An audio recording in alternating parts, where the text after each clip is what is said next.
La noche en Recoleta, Buenos Aires, se desplegaba como un abanico de seda y secretos. En la terraza del exclusivo restaurante La Plata Eterna, el aire estaba impregnado del aroma a jazmín y de los aromas de la cubertería de primera calidad, asada a la perfección. El suave tintineo de los cubiertos contra la porcelana fina formaba una discreta melodía, acompañada por el murmullo de conversaciones de negocios y viajes a Europa. Cada detalle, desde los manteles de lino almidonados hasta el brillo dorado de las copas de cristal, proclamaba opulencia y privilegio. Era un mundo herméticamente cerrado, una fortaleza de riqueza construida para aislarse de la dura realidad de la calle. La luz de las lámparas de araña bañaba los rostros de los comensales con un brillo cálido y placentero, creando la ilusión de un mundo sin defectos, sin dolor y, sobre todo, sin necesidad. Sentado en una mesa estratégicamente aislada, Arthur Valente era la única disonancia en esta sinfonía de perfección. A sus 60 años, su rostro era un mapa de amargura, con profundos surcos alrededor de la boca y una mirada que parecía absorber la luz circundante, sin reflejar nada. Su silla de ruedas, un modelo motorizado de última generación hecho de fibra de carbono y cuero italiano, parecía más un trono de aislamiento que un medio de asistencia. Con un gesto impaciente de la mano, donde un costoso reloj suizo brillaba sin rumbo, despidió al camarero que se acercó con una botella de Malbec añejo especial. En el plato frente a él, un filete de chorizo que costaba el salario mínimo de un trabajador, permaneció casi intacto. La grasa comenzaba a solidificarse bajo la luz artificial. Ese restaurante era un arma de doble filo en su corazón. Cada detalle lo transportaba 5 años atrás, a una noche exactamente igual, cuando la risa de su esposa Elena llenó el espacio entre ellos. El accidente que la había arrastrado y lo había dejado inmovilizado en esa silla había convertido el recuerdo en una tortura. Desde entonces, la fortuna que había acumulado se había convertido en una maldición, atrayendo a médicos con promesas vacías y a familiares con sonrisas falsas. Había viajado por el mundo, consultado a los mejores especialistas desde Múnich hasta Tokio, y cada uno le había dado el mismo veredicto con palabras diferentes: irreversible. La esperanza se había convertido en una herida purulenta, y él la había cubierto con una costra de escepticismo y desprecio por todo y por todos, convencido de que la humanidad era un océano de codicia. Al otro lado de la barrera invisible, en la acera de baldosas desgastada por la indiferencia del tiempo, el mundo de Lucas se definía por texturas y sonidos completamente diferentes. El aire no olía a jazmín, sino a humo de autobús y al olor dulzón y nauseabundo de la basura de un callejón cercano. El sonido no era el tintineo de La Plata, sino el lejano rumor del tráfico en la avenida Alvear y el eco solitario de sus propios pasos. La luz no era dorada y cálida, sino la fría y blanca iluminación de las farolas, que creaba sombras largas y distorsionadas sobre el asfalto. La opulencia del balcón de La Plata Eterna no era una invitación, sino un cruel recordatorio de la distancia insalvable entre su realidad de hambre y el universo de abundancia que existía a pocos metros de distancia. Apoyado en una pared fría, Lucas observaba. A sus 22 años, su delgadez se acentuaba con la ropa desgastada, pero había una intensidad en su mirada que lo distinguía. Sus ojos no se desviaban de los platos humeantes ni de las joyas de las mujeres. Estaban fijos, con precisión casi quirúrgica, en la figura solitaria de Arthur. No había envidia en su escrutinio, sino más bien una curiosidad analítica, una mente entrenada que veía más allá de la silla de ruedas y el lujo. No veía a un millonario, sino un sistema neuromuscular comprometido. Notó la sutil inclinación de la pelvis en la silla, la asimetría en la atrofia de los músculos de la pantorrilla y la forma en que la mano de Arthur se posaba sobre su muslo, como si intentara palpar algo que ya no estaba allí. El hambre era un dolor agudo y físico en el estómago, un nudo que se apretaba con cada ráfaga de viento que traía el olor a comida de restaurante. Era un hambre que trascendía su estómago, buscando sus sueños abandonados. Casi podía sentir el peso de los libros de fisiología en sus manos, el olor antiséptico del laboratorio universitario y la emoción de descifrar las complejas vías del sistema nervioso humano.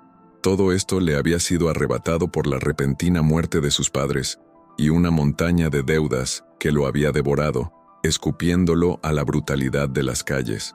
Ahora, su mente brillante, que una vez había resuelto ecuaciones biomecánicas, estaba ocupada con un único y desesperado cálculo: cómo sobrevivir hasta el día siguiente.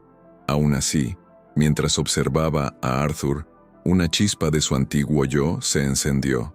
Esa postura, ese ligero espasmo que apenas podía vislumbrar en el pie izquierdo del hombre al moverse en la silla, era una señal. Un pequeño gemido de un nervio que se negaba a morir por completo.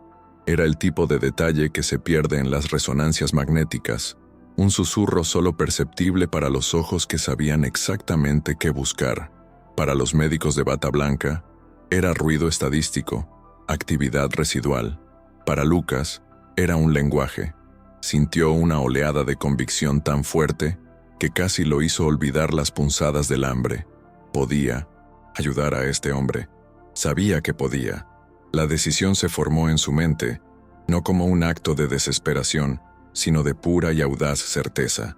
El miedo a la humillación era un muro infranqueable. Sería maldecido, expulsado, tal vez incluso agredido. La sociedad le había enseñado bien su lugar, pero la visión de ese detalle clínico, esa pequeña promesa de reconexión nerviosa, era más fuerte. Era su verdad contra la riqueza del mundo. Era el conocimiento que llevaba en su mente, el único activo que no podían arrebatarle, contra la fortuna de un hombre que lo había perdido todo lo que realmente importaba.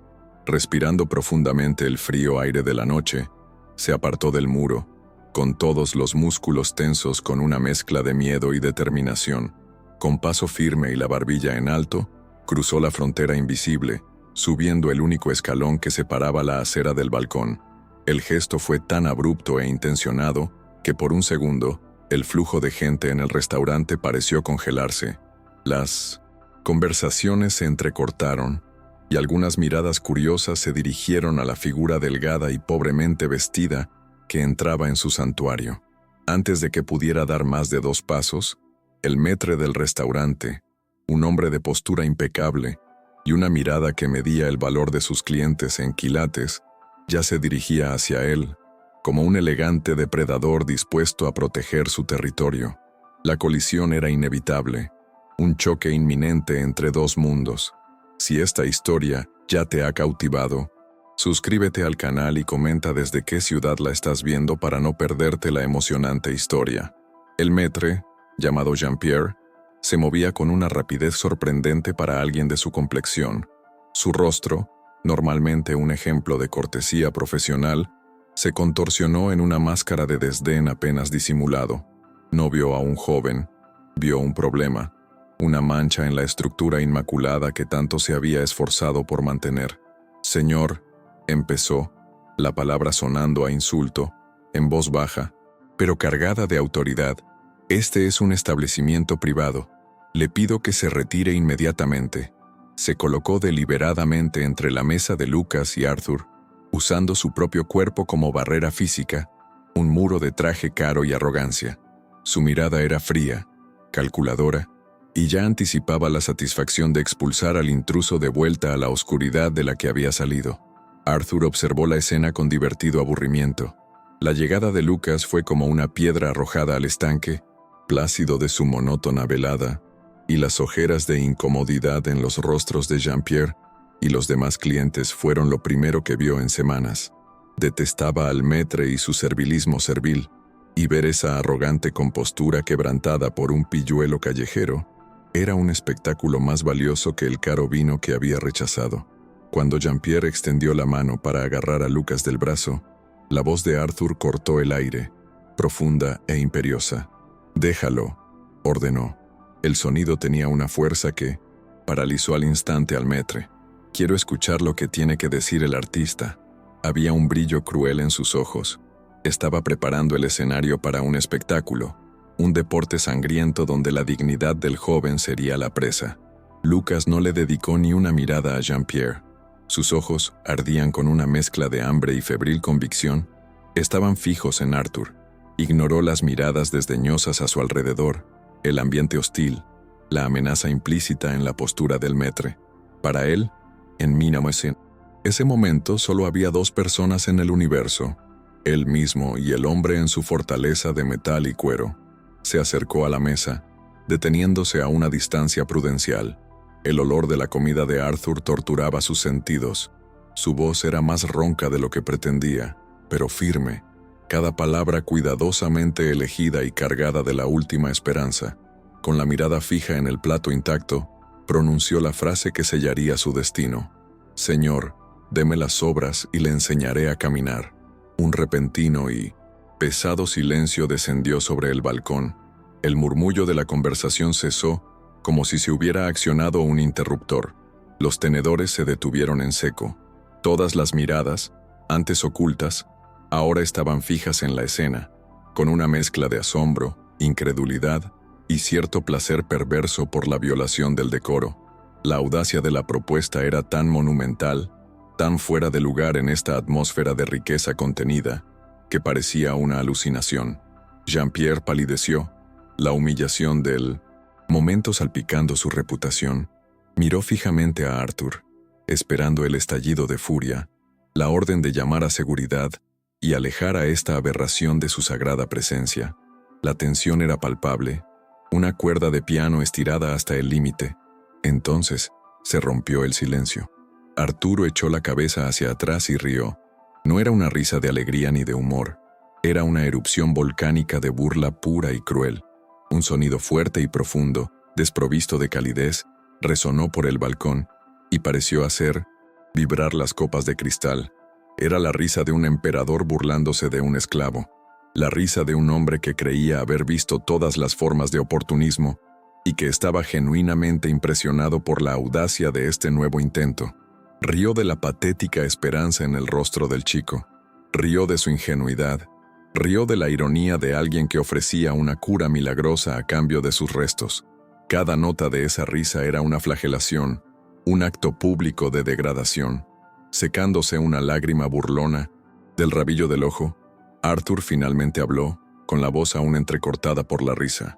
«Es lo mejor que he oído en mi vida», dijo, saboreando cada palabra y el efecto que tuvieron en Lucas y el público cautivo. Señaló su plato con la mano. «Un mago. Por un trozo de mi filete, revertirás una lesión medular que los mejores neurocirujanos del planeta han calificado de permanente. Vaya, tu ambición es casi tan grande como tu estupidez». Se inclinó hacia adelante en su silla, con la mueca aún grabada en el rostro. «Dime, ¿cuál es el siguiente truco? ¿También convertirás esta agua en vino?»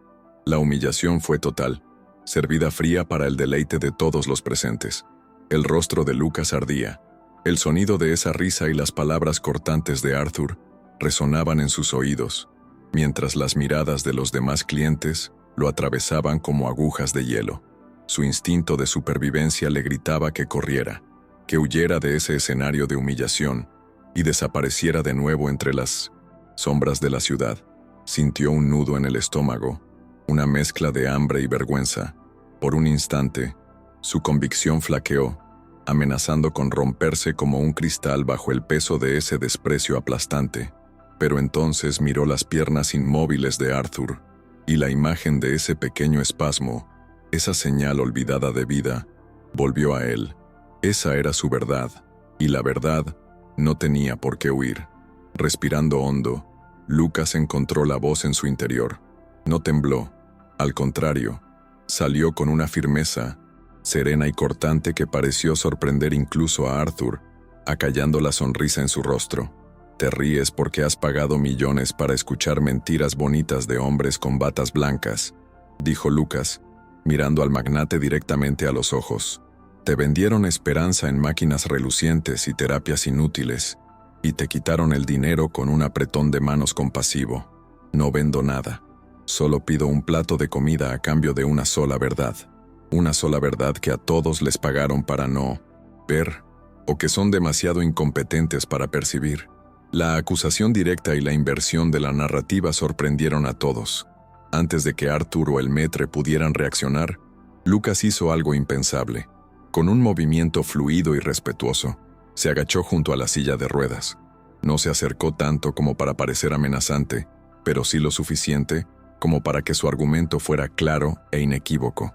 El cambio de nivel fue impactante, colocándolo por debajo de Arthur en una posición de aparente sumisión, pero sus acciones transmitían un control y una autoridad que desmentían su postura.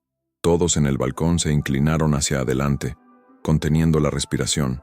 La escena había dejado de ser un espectáculo de humillación para convertirse en algo completamente distinto, un drama silencioso e intenso, centrado en los pies inmóviles del hombre más poderoso de la sala. Sin tocar la piel de Arthur, Lucas extendió el dedo índice y señaló el costoso e impecablemente lustrado zapato de 1980, cuero en el pie izquierdo del hombre. Su voz era ahora la de un médico, precisa y sin emoción. Su nervio peroneo común sigue respondiendo, declaró, y la frase cayó como una piedra en el silencio. Veo el ligero espasmo en su dedo meñique. Se produce de forma rítmica cada vez que desplaza el peso hacia la derecha. Es casi imperceptible, un reflejo fantasma. Levantó la mirada del pie hacia el rostro de Arthur. Ningún médico se ha dado cuenta de esto porque no miran. Solo leen escáneres. No, pasan horas observando todo el sistema. Buscan una casa en llamas e ignoran el humo que sale por debajo de la puerta. La risa de Arthur se apagó en su garganta, reemplazada por una rigidez que se apoderó de todo su cuerpo. Las palabras de Lucas no eran la súplica de un mendigo ni la promesa de un charlatán. Eran específicas, terrible, aterradoramente específicas. Ese espasmo, ese pequeño tic involuntario en su meñique izquierdo, era real. Lo había sentido él mismo, docenas de veces. Sobre todo, de noche, cuando el silencio amplificaba cada sensación fantasma en su cuerpo. Se lo había mencionado a más de un especialista, pero todos lo habían descartado de la misma manera. Actividad nerviosa residual sin importancia, reflejos autónomos, ruido en el sistema. Eran los sonidos de un motor que nunca volvería a arrancar. Pero ese chico, en la acera, lo había visto. El tiempo parecía distorsionarse alrededor del escritorio de Arthur. En un lapso de quizás 2 minutos, que para él parecía una eternidad, 5 años de amarga certeza se desvanecieron en polvo. Ese chico de la calle, con las manos sucias y el estómago vacío, no solo había hecho una observación, había cogido un martillo y asestado un golpe certero a los cimientos de su realidad. El muro de cinismo que Arthur había construido ladrillo a ladrillo, con millones de dólares en tratamientos fallidos y diagnósticos sombríos, ahora tenía una grieta, y a través de esa grieta, una luz tenue y aterradora comenzó a penetrar. No, era la luz de la esperanza, todavía no, sino algo más crudo, la duda de que tal vez estaba equivocado, la duda de que tal vez el mundo no era tan simple como su amargura le hacía creer. Su rostro se convirtió en una máscara de granito, indescifrable, la tormenta de emociones que se agitaba en su interior, conmoción, ira, una peligrosa chispa de curiosidad, se encerró tras una mirada gélida. Ya no veía a un mendigo descarado, la imagen se había reconfigurado por completo. Ahora, veía un enigma, una anomalía, alguien cuya percepción parecía operar en un plano diferente, inmune al brillo del dinero y a los diplomas que colgaban en las paredes de lujosas oficinas. El poder había cambiado. Durante 5 años, Arthur había tenido el control, comprando y despidiendo a los mejores especialistas del mundo. Ahora, él era el paciente, y la única persona en el planeta que parecía tener una respuesta estaba de rodillas a su lado, esperando su veredicto, ejerciendo un poder que ninguna fortuna podía comprar. Lucas permaneció agachado, con el dedo aún apuntando, pero la intensidad de su mirada se suavizó. Sintió el cambio en la atmósfera, la electricidad que ahora crepitaba en el aire. No se regodeó ni aprovechó su ventaja. Simplemente esperó. Había dignidad en su quietud, la paciencia de un artesano que acababa de presentar su obra maestra y confiaba en su valor. Había dicho la verdad, y el silencio que siguió fue más elocuente que cualquier palabra. En ese momento, no era un mendigo, era un experto que ofrecía una consulta no solicitada, y el silencio atónito del magnate confirmó que su diagnóstico había dado en el blanco con una precisión imposible. El hambre aún dolía, pero ahora estaba en un segundo plano, superada por la adrenalina de la validación. La revelación para Arthur fue devastadora. No se trataba solo del valor, se trataba de su propia ceguera. Se había vuelto tan arrogante en su dolor, tan seguro de su impotencia, que había cerrado todas las puertas.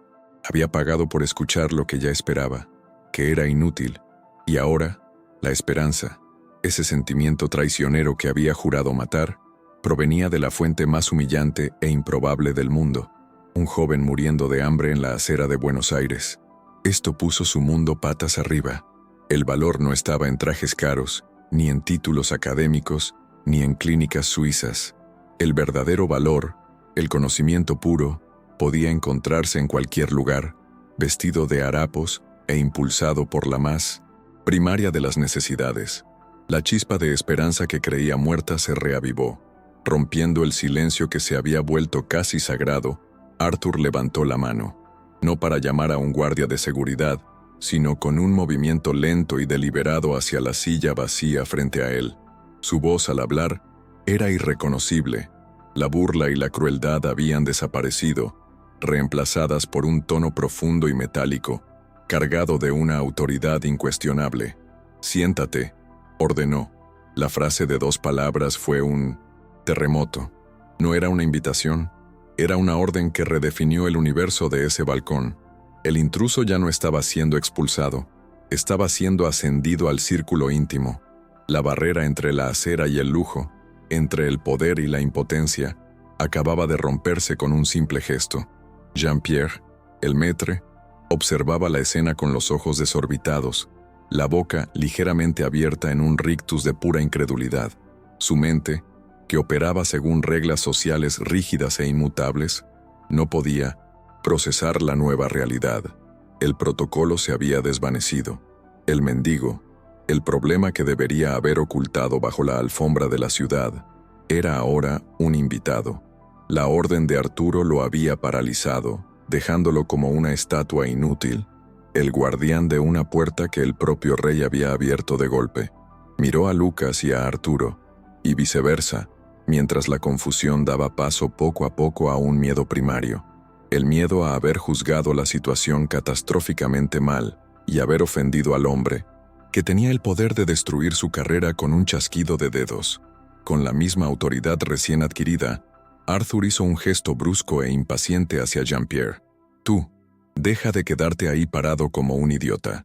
La aspereza de su voz hizo que el maître retrocediera un paso. «Tráiganle a mi invitado el mejor plato de la casa, el solomillo con la mejor guarnición que tengan, y el Malbec que rechacé antes, una copa para mí y la botella para él». Arthur hizo una pausa, fijando la mirada en Jean-Pierre para asegurar que su mensaje fuera inconfundible.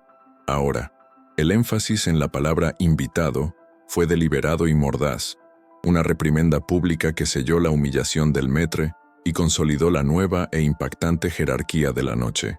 La justicia poética era tan rica como el plato que se avecinaba. Lucas se levantó lentamente, con las piernas un poco temblorosas por la falta de comida y adrenalina. Rodeó la mesa, sacó la pesada silla y se sentó. El suave cuero contrastaba, marcadamente con las frías paredes y los familiares bancos del parque. El mantel de lino parecía nieve virgen. Por primera vez, estaba dentro, mirando hacia afuera. Era surrealista. Se miró las manos, callosas y sucias sobre el blanco inmaculado de la mesa, y luego el rostro de Arthur. El hombre que tenía delante ya no era un objetivo ni un objeto de estudio. Era un cliente potencial, un paciente, tal vez incluso un camino de regreso a la vida que le habían arrebatado. El silencio entre ellos ya no era de tensión sino de negociación. Arthur esperó a que Lucas se acomodara, observando cada movimiento con intensidad depredadora. Estaba evaluando, midiendo el carácter del joven que había sacudido su mundo. «No te quedarás con las sobras», dijo Arthur en voz baja y resonante. «Te harán un contrato». Se inclinó hacia adelante, con el brillo en sus ojos como un jugador de ajedrez viendo todo el tablero de una manera nueva. «A partir de mañana, trabajarás para mí. Tendrás un lugar donde vivir, comida, ropa y todo lo necesario para dedicarte a una sola tarea, a mí. Tu única función será demostrar que tu verdad vale más que las mentiras que me vendieron». Hizo una pausa dramática. «Si logras que vuelva a sentirme bien, la mitad de mi fortuna será tuya». ¿Disfrutas de esta historia? Dale like y suscríbete al canal. Comenta abajo qué harías si estuvieras en el lugar de Lucas. ¿Aceptarías la arriesgada propuesta o te alejarías con miedo a la responsabilidad?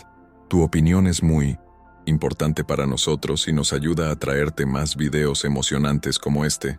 No olvides activar la campanita para ser el primero en enterarte de las nuevas historias. Sigue viendo para descubrir qué sucederá después en este encuentro que cambiará 2 vidas para siempre, y cuál será la primera y sorprendente exigencia de Lucas antes de aceptar el trato. La propuesta flotaba en el aire entre ellos, tan colosal e irreal que parecía una fantasía. La mitad de la fortuna. La cantidad era absurda, un número con tantos ceros que la mente de Lucas, acostumbrada a contar monedas para una hogaza de pan, simplemente no podía calcularla. No pensó en los yates, las mansiones ni los viajes. En su mente, la oferta se traducía en algo infinitamente más valioso: acceso. Acceso a libros, a equipo, a un laboratorio. Acceso a un desafío que consumiría su mente y su alma. La oportunidad de terminar lo que había empezado, de demostrarse a sí mismo, a sus padres fallecidos y al mundo que su conocimiento era real y poderoso. Era la redención de su vocación, la oportunidad de rescatar sus sueños del basurero de la vida. La fortuna era solo ruido de fondo. La verdadera recompensa era el trabajo. En ese momento, Jean-Pierre se acercó a la mesa con la solemnidad de un sepulturero. Sus manos, normalmente firmes y arrogantes, temblaron sutilmente al colocar el plato frente a Lucas. Era una obra maestra culinaria, un solomillo a la parrilla perfecto sobre una cama de puré de patatas trufado y adornado, con espárragos frescos. El aroma que emanaba era abrumador, una promesa de consuelo y placer que Lucas no había sentido en años. El maître evitaba el contacto visual. Su rostro era una máscara de forzada profesionalidad que apenas ocultaba su profunda humillación. Cada movimiento era rígido, mecánico, como si no sirviera a un invitado, sino al fantasma de su propia autoridad perdida, una derrota servida en bandeja de plata. Lucas miró fijamente su plato, una montaña de porcelana salvadora. El hambre, su constante y cruel compañera, gritaba en su interior, exigiéndole que atacara la comida como un animal, pero se resistió. Años de disciplina académica y una dignidad innata se lo impidieron. Miró a Arthur, cuyo rostro expectante parecía analizar cada microexpresión suya. Entonces, con una calma que lo sorprendió incluso a él mismo, se volvió hacia el maître, que seguía rondando cerca. «Antes que nada», dijo Lucas con voz clara y sin rastro de súplica, «un vaso grande de agua, por favor, y un poco de pan». Era una exigencia simple, casi trivial, pero cargada de significado. Era él controlando su propio ritmo, satisfaciendo una necesidad básica antes de entregarse al lujo. La petición de Lucas, tan modesta y práctica, era una pieza más del rompecabezas que Arthur estaba armando en su mente. Esperaba lágrimas de gratitud, un balbuceo de aceptación, la voracidad de un hombre hambriento. En cambio, recibió una serenidad mesurada. El chico no estaba abrumado por la emoción, tenía el control. Pensaba, priorizaba y actuaba como alguien acostumbrado a resolver problemas metódicamente. Esto era infinitamente más impresionante que cualquier muestra de desesperación. Arthur sintió un atisbo de genuino respeto formándose en medio de su escepticismo. No había apostado por un mendigo cualquiera. Tal vez se había topado con un estratega al que el destino había disfrazado con ropa andrajosa y el estómago vacío. Hizo un gesto brusco a Jean-Pierre, quien se apresuró a cumplir, La orden. Cuando llegaron el pan y el agua, Lucas bebió primero el agua lentamente, sintiendo cómo el líquido fresco y limpio calmaba la sequedad de su garganta y el ardor en su estómago. Luego partió un trozo de pan y lo comió, sin prisa, pero con una apreciación casi reverente. Solo entonces tomó su tenedor y cuchillo. El primer corte del filete fue como una ceremonia. La carne estaba tierna, jugosa, y el sabor que explotó en su boca fue tan intenso que tuvo que cerrar los ojos por un momento. Era más que comida. Era una sensación de normalidad, un sabor a dignidad. Cada bocado era una afirmación de que él estaba allí, de que pertenecía a esa mesa, no por caridad, sino por mérito. Mientras Lucas comía, Arthur permaneció en silencio, observando. El acto no tenía nada de la bestialidad que había anticipado. Había una gracia, una moderación en el paso del joven que lo intrigaba. Se encontró pensando no en el dinero que había ofrecido, sino en el viaje que le aguardaba. Por primera vez en 1905 años, el futuro dejó de ser un pasillo largo, monótono y oscuro para convertirse en una habitación cerrada, cuya puerta no tenía llave. La incertidumbre, que antes había sido su mayor fuente de angustia, ahora contenía un elemento de suspense, quizás incluso de emoción. Este joven comiendo frente a él era el catalizador, la variable desconocida que podía conducir a un milagro o a una catástrofe. Y, extrañamente, Arthur se sintió vivo. El ambiente en la terraza se había transformado. La curiosidad manifiesta de los demás comensales dio paso a una respetuosa incomodidad. Apartaban la mirada, hablando en susurros. La dinámica social había cambiado para siempre. Lucas ya no era una pieza de entretenimiento extravagante. Era el enigmático invitado del hombre más temido y poderoso del lugar. Su presencia allí, comiendo el mejor plato de la casa bajo la atenta mirada de Arthur Valente, era una declaración de poder que nadie se atrevía a cuestionar. No entendían lo que estaba sucediendo, pero comprendían perfectamente que esa noche se había escrito una nueva regla, y el antiguo orden social, donde los forasteros permanecían afuera, había sido suspendido. Tras comer lo suficiente para saciar su hambre y despejar su mente, Lucas dejó los cubiertos. Aún no había terminado, pero la urgencia había pasado. Se limpió la boca con la servilleta de lino y miró directamente a Arthur, con la mirada más nítida que nunca. «Acepto tu propuesta», dijo simplemente, «pero con una condición». Arthur arqueó una ceja. «Necesito ver todas tus exploraciones, radiografías, resonancias magnéticas, informes, todo.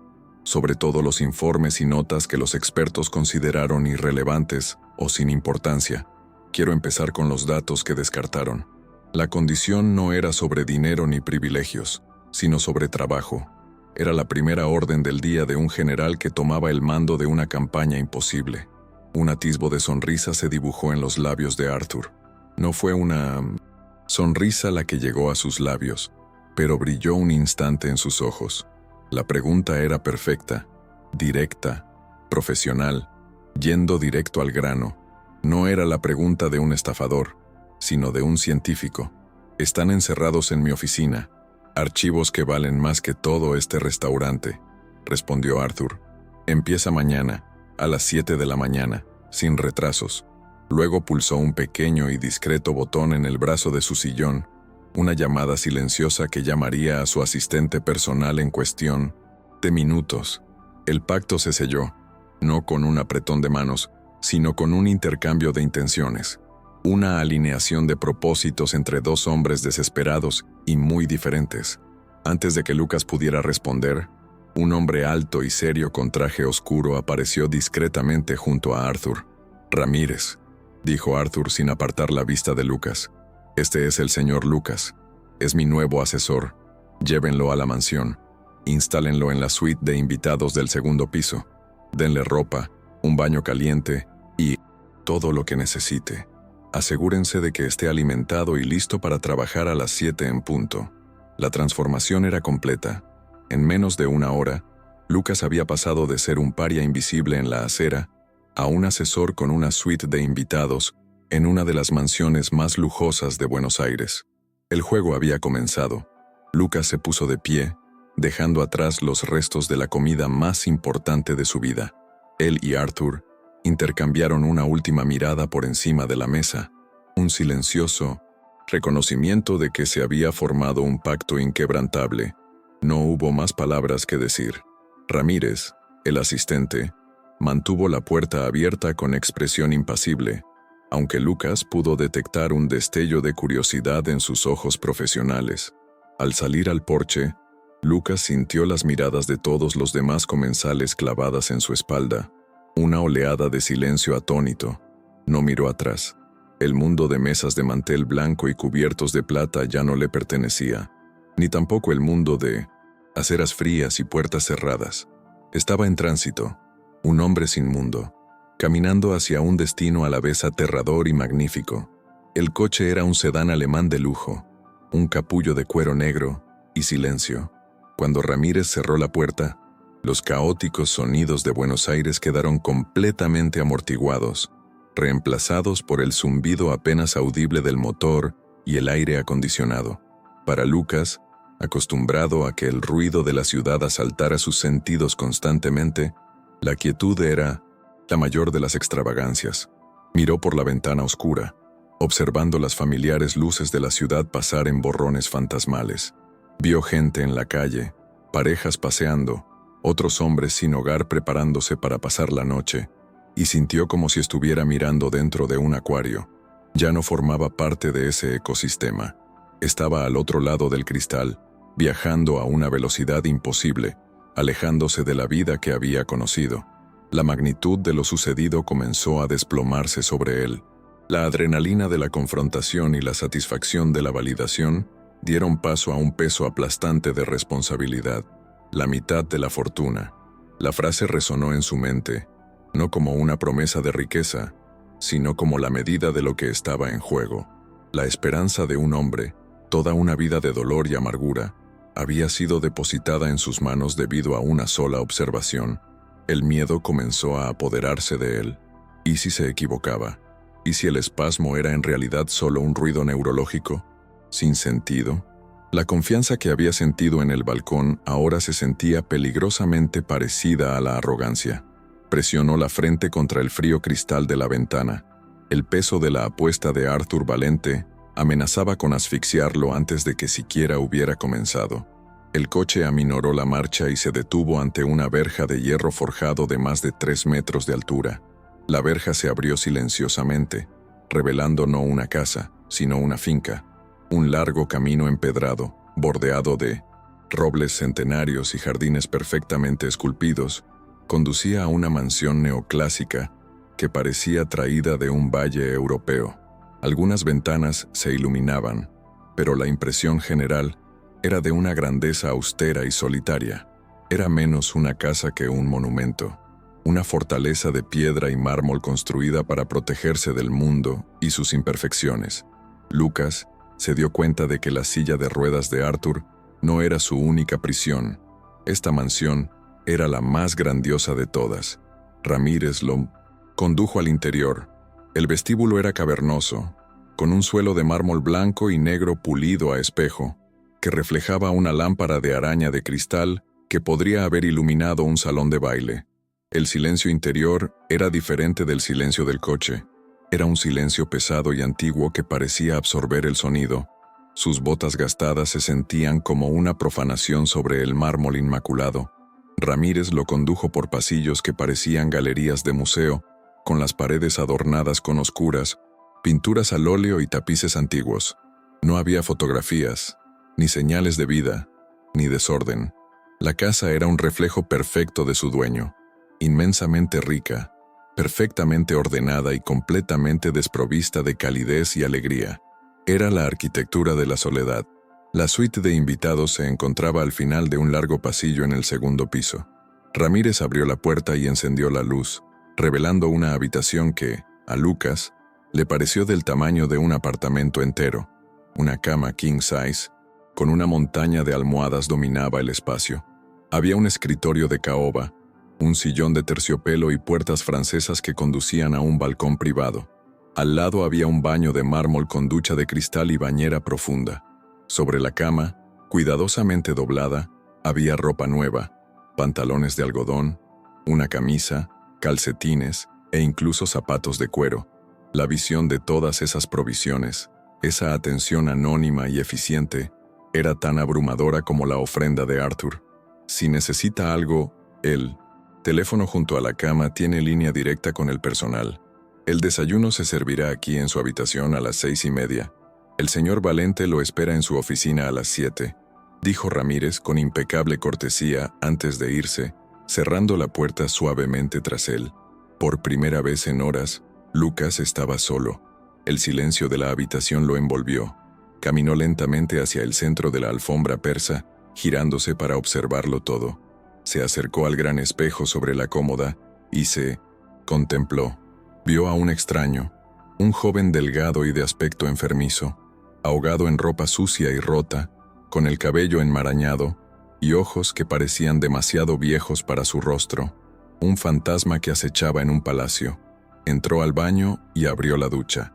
El agua caliente que le chorreó por la piel fue una descarga, un placer tan intenso que casi lo hizo llorar. Se quitó la ropa vieja, dejándola caer al suelo como un cascarón inservible, y se metió en el chorro. El agua arrastró días de suciedad, sudor, el olor de la calle. Simbólicamente, también pareció lavar la desesperanza, la invisibilidad y la humillación. Se frotó la piel hasta enrojecerla, como si pudiera borrar físicamente el recuerdo de su vida anterior. Fue un bautismo, una purificación. Al salir del vapor, envuelto en una toalla que parecía una nube, se sintió más ligero, como si una pesada capa de su identidad se hubiera ido por el desagüe. Ponerse la ropa nueva fue otra experiencia transformadora.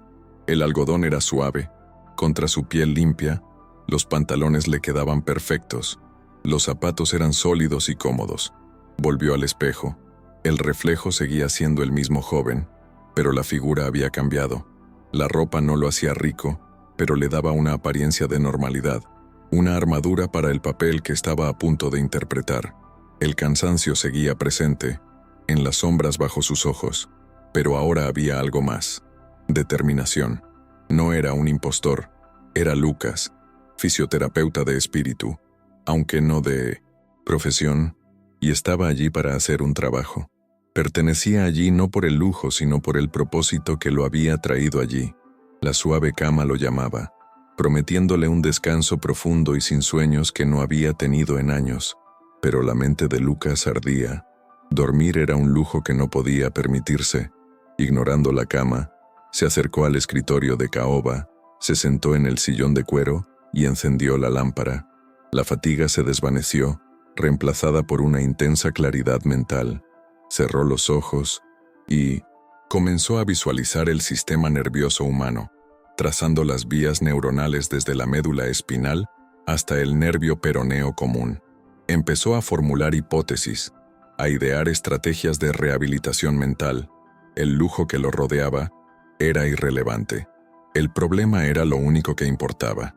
La campaña para recuperar el cuerpo de Arthur Valente había comenzado. El sol de la mañana se filtraba por la ventana de la suite, una luz dorada e implacable que Lucas no había visto en mucho tiempo. Había dormido solo 3 horas, sumido en un sueño exhausto sobre el escritorio de caoba, con la mejilla pegada a sus notas. Al despertar, por un instante de pánico, no supo dónde estaba. La suavidad de la alfombra bajo sus pies y el silencio de la casa le resultaban extraños. Entonces el recuerdo de la noche anterior regresó con la fuerza de un maremoto, trayendo consigo no miedo, sino una claridad acerada. El lujo surrealista que lo rodeaba era solo el telón de fondo. El verdadero evento principal, la obra de su vida, estaba a punto de comenzar. Se vistió con su ropa nueva, sintiéndose como un soldado que se pone su uniforme para la batalla. A las 7 de la mañana en punto, Ramírez lo esperaba en la puerta. Lo condujo en silencio al ala oeste de la mansión, deteniéndose ante un par de sólidas puertas de roble. El estudio de Arthur era aún más imponente que el resto de la casa. Estanterías del suelo al techo cubrían 3 de las paredes, mientras que la cuarta era un enorme ventanal con partición. Vistas a los jardines meticulosamente cuidados. Era un panorama de un mundo que Arthur poseía, pero del que no podía formar parte. Tras un escritorio del tamaño de un coche pequeño, Arthur Valente lo esperaba, con una expresión tan dura e impenetrable como el día anterior, pero sus ojos reflejaban una nueva intensidad, una anticipación reticente. Sin decir buenos días, Arthur señaló con la barbilla un rincón de la habitación. Allí estaba un archivador metálico de 4 cajones, de esos que se usan en los despachos de abogados, que parecía completamente fuera de lugar entre la opulencia de la madera y el cuero. «Está todo ahí», dijo Arthur con un gruñido bajo. «Mis últimos 5 años de fracasos, documentados con minucioso detalle. Cada cita, cada prueba, cada promesa vacía de un charlatán con bata blanca. Millones de dólares en papel. Que lo disfrutes». El desafío en su tono era evidente. Era una prueba, una montaña de jerga médica y desesperanza diseñada para aplastar el optimismo de Lucas y demostrar que no era diferente de todos los demás que lo habían intentado y fracasado. Lucas sintió la mirada de Arthur en su espalda al acercarse al archivador. Abrió el cajón superior. Estaba repleto de carpetas, organizadas por fecha y especialidad. El olor a papel viejo y tinta de impresora impregnaba el aire. Para Arthur, esas carpetas representaban el fracaso. Para Lucas, representaban datos. No veía desesperanza. Veía una historia clínica esperando a ser leída con atención. Con una calma que irritó a Arthur, empezó a sacar las carpetas no al azar, sino con determinación, empezando por la más antigua. Las apiló sobre una gran mesa de conferencias en el centro de la sala, se sentó y abrió el primer archivo. El mundo exterior desapareció. Solo quedaban él y los datos. Las horas transcurrían lentamente. La luz de la mañana dio paso al brillante sol del mediodía. Ramírez entró en silencio para dejar una bandeja con almuerzo y café, que Lucas apenas notó. Arthur permaneció en su escritorio, fingiendo leer informes de mercado en su computadora, pero su atención estaba completamente centrada en la figura concentrada del joven. Observó la velocidad con la que los ojos de Lucas recorrían las páginas, la forma en que su mano tomaba notas rápidas en un cuaderno, la energía casi febril que emanaba de él. No había vacilación ni confusión, solo había concentración absoluta, la inmersión total de una mente brillante en su hábitat natural. Por primera vez, Arthur se preguntó si había subestimado no solo al chico, sino la naturaleza misma de la esperanza. Era media tarde cuando Lucas lo encontró. Estaba enterrado en un informe de conducción nerviosa de 3 años antes, una prueba realizada en una clínica alemana. No estaba en el cuerpo principal del informe que fríamente declaraba sin respuesta motora significativa por debajo de la lesión T12. Estaba en la sección de notas técnicas, una observación marginal, casi una ocurrencia tardía, hecha por un auxiliar de Minnesota Laboratorio. La letra era apresurada. Respuesta refleja anómala de 2,1 milivoltios, detectada en el músculo abductor del dedo gordo izquierdo durante la prueba de latencia del nervio peroneo. Repetida 3 veces, consistente. Se notificó al superior. Probable artefacto de la máquina. Probable artefacto de la máquina. La frase saltó de la página, gritándole a Lucas. Era su espasmo, el fantasma en la máquina. Lucas se levantó de golpe, con la silla raspando el suelo de madera. Agarró la carpeta y se dirigió al escritorio de Arthur. El corazón le latía con fuerza, no de nerviosismo sino de triunfo.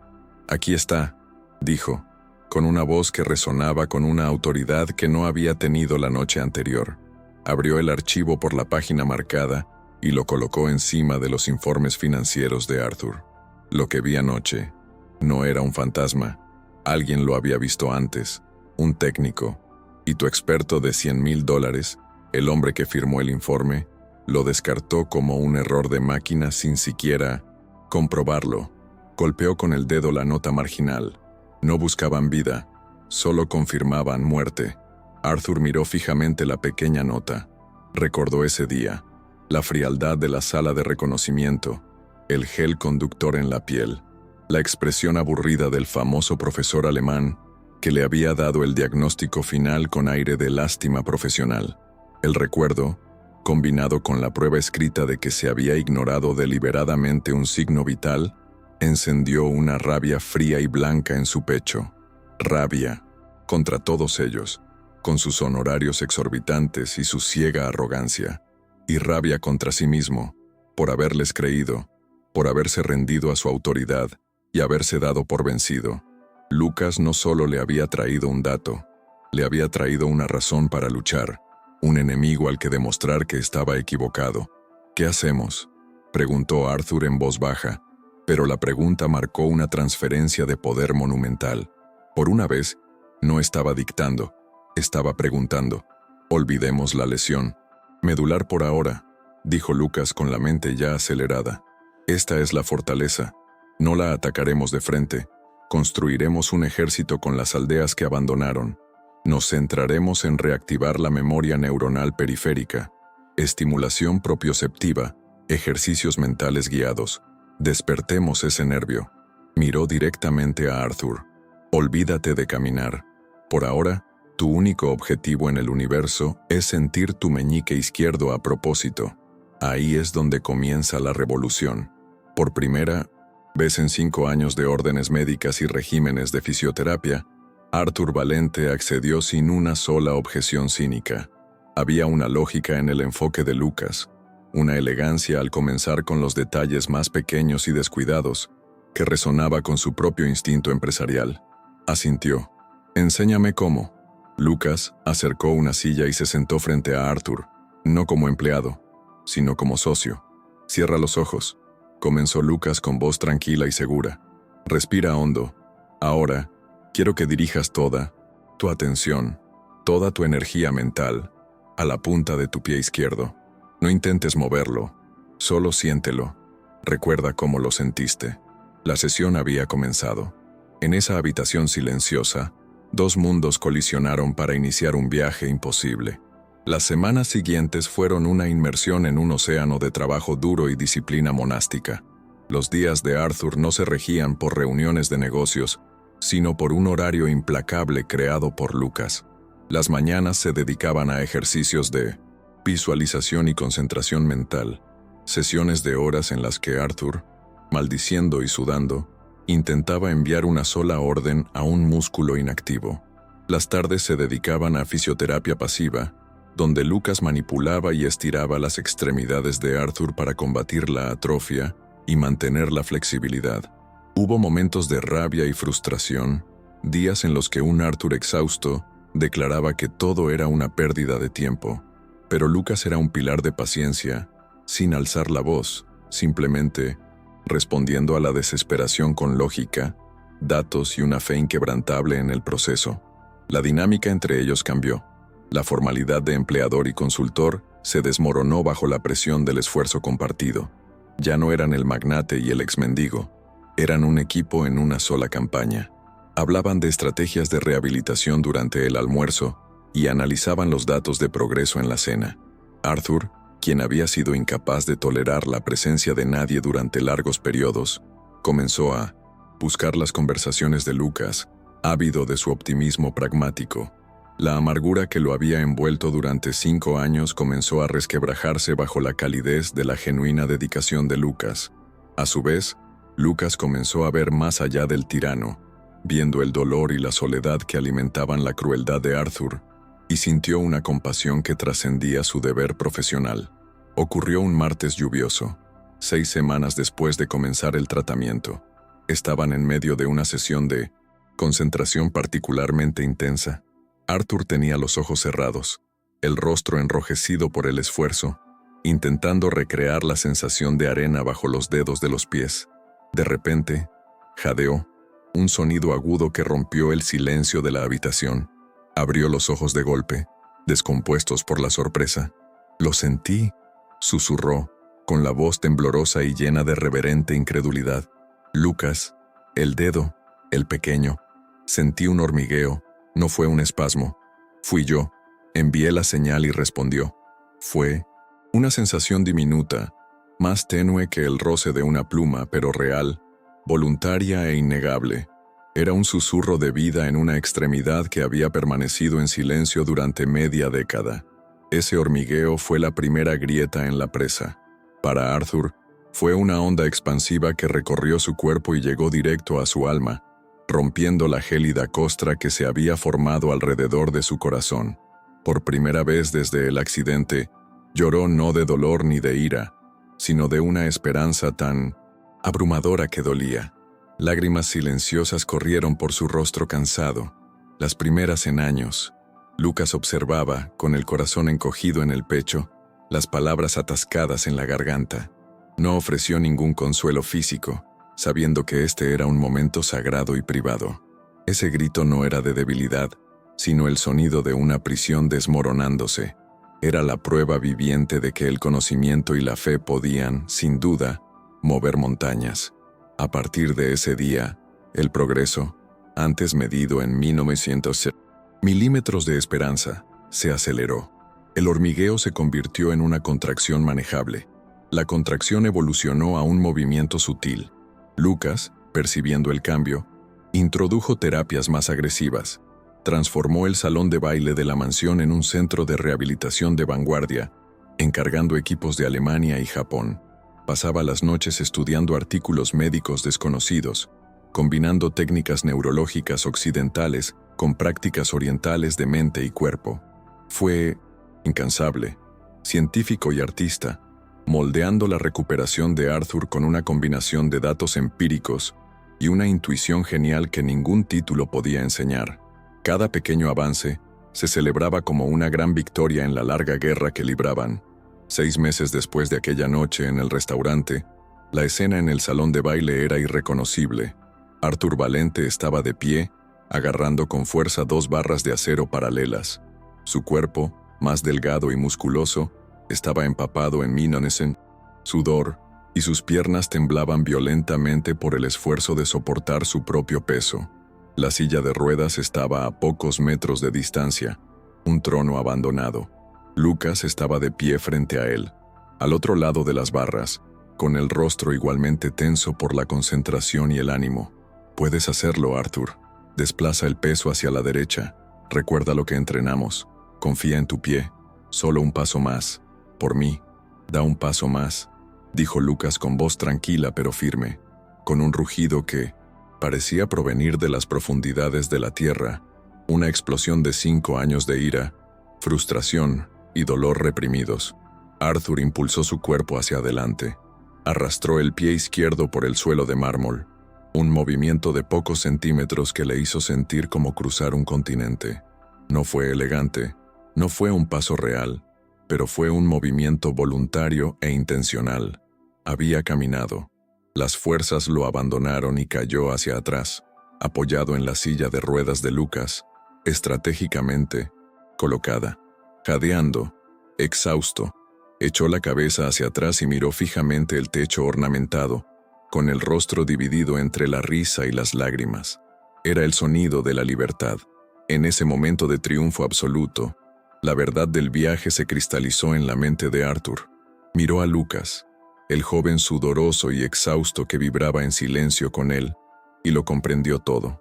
Había gastado millones de dólares en las grandes figuras de la medicina, comprando su fama, sus títulos y sus arrogantes certezas, y solo había recibido a cambio amables sentencias de prisión. Entonces, en un acto de aburrimiento y crueldad, ofreció sus sobras de comida a un niño de la calle y, a cambio, recuperó la vida. El verdadero valor no estaba en el precio, sino en la percepción. La verdadera riqueza no estaba en sus arcas, sino en la bondad, la sabiduría y el coraje de ver potencial donde todos los demás solo veían basura. Esa noche, los dos se sentaron en el porche de la mansión. El aire era fresco, y Arthur, recostado en su silla pero con una manta sobre las piernas, que ahora vibraban de vida, sintió una paz que no había conocido en años. «Mis abogados están finalizando el contrato», dijo, rompiendo un largo y cómodo silencio. «La mitad de todo, como prometí. Es tuyo, muchacho». Lucas miró el horizonte iluminado de Buenos Aires y sonrió. «No quiero el dinero, Arthur», dijo en voz baja. Arthur frunció el ceño, confundido. Quiero que uses este dinero para construir una clínica, un lugar para personas que, como tú, han sido descartadas. Un lugar que no se fije en las pruebas, sino en el paciente. Yo lo haré. Ese será mi pago. La propuesta de Lucas impactó a Arthur más que su primer paso. Fue una muestra de carácter y altruismo tan profunda que lo dejó sin palabras. En ese instante, la transformación de Arthur fue completa.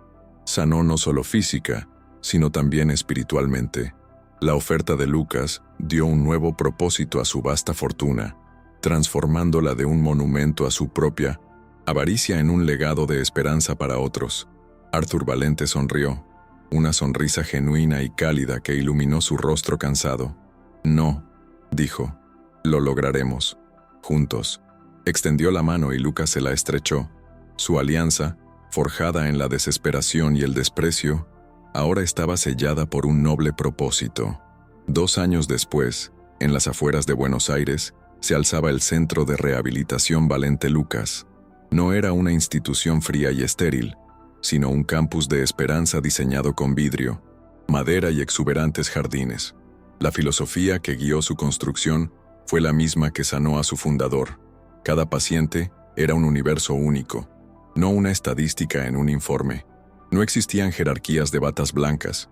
Terapeutas, médicos y pacientes colaboraban en espacios abiertos y luminosos. El centro se convirtió en un referente para casos considerados imposibles en todo el mundo. Un lugar donde la tecnología de vanguardia se unía a una creencia radical en el potencial humano. El nombre de Arthur Valente, antaño sinónimo de poder corporativo despiadado, ahora se susurraba con reverencia en los pasillos de la medicina como sinónimo de segundas oportunidades.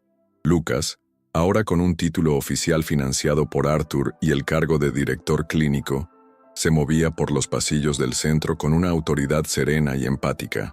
No vestía traje, sino la misma ropa cómoda de algodón. Su presencia era accesible para todos. Pasaba la mayor parte del día no en una oficina, sino en las salas de terapia, trabajando directamente con los pacientes. Se le veía guiando a una joven violinista para que redescubriera el movimiento en sus dedos tras un derrame cerebral, o retando a un exatleta a encontrar una nueva fuerza. En cada interacción, aplicaba su intuición, percibiendo las pequeñas señales que otros pasaban por alto, tal como lo hizo aquella fatídica noche en la terraza de un restaurante de lujo. No solo sanaba cuerpos, restauraba la fe. El papel de Arthur en el centro era menos oficial pero igual de vital. Era la prueba viviente de la misión del centro. Cada mañana, caminaba, no corría, sino con la ayuda de 2 bastones de fibra de carbono, por los jardines del centro. Su recorrido era lento y laborioso, pero cada paso era un sermón conmovedor. Se detenía a conversar con los pacientes recién llegados, especialmente con los más cínicos y desesperanzados. Compartía su propia historia, no con orgullo, sino con brutal honestidad. Me reí en la cara del hombre que me salvó, decía. La esperanza es un trago amargo cuando estás acostumbrado al veneno. Trágatelo de todos modos. Se había convertido en un faro de esperanza, robusto e inquebrantable. Un día, durante un almuerzo de trabajo en un bistró local, Arthur y Lucas vieron una figura familiar. Era Jean-Pierre, el antiguo maître de la Plata Eterna. Ya no vestía su impecable traje, sino un sencillo uniforme de camarero. Su arrogancia había sido reemplazada por un servil agotamiento. Sus ojos se encontraron con los de Arthur por un breve instante, y un rubor de vergüenza y reconocimiento inundó su rostro antes de darse la vuelta rápidamente. Arthur no sintió placer en su caída, sintió una ligera tristeza. El hombre había sido el guardián de un mundo falso, construido sobre el juicio y las apariencias, y se había convertido en víctima de sus propias reglas superficiales. Había mirado a Lucas y había visto a un mendigo. Arthur finalmente había mirado y había visto a un salvador.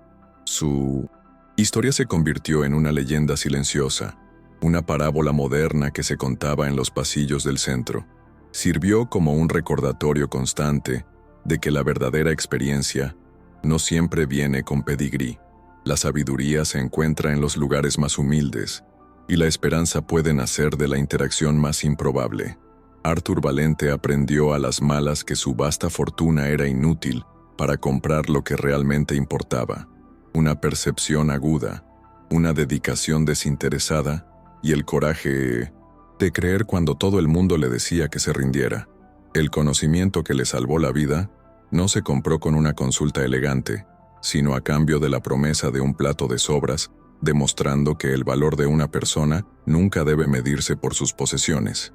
En esencia, el viaje de Arthur y Lucas fue un testimonio del poder catalizador de la bondad.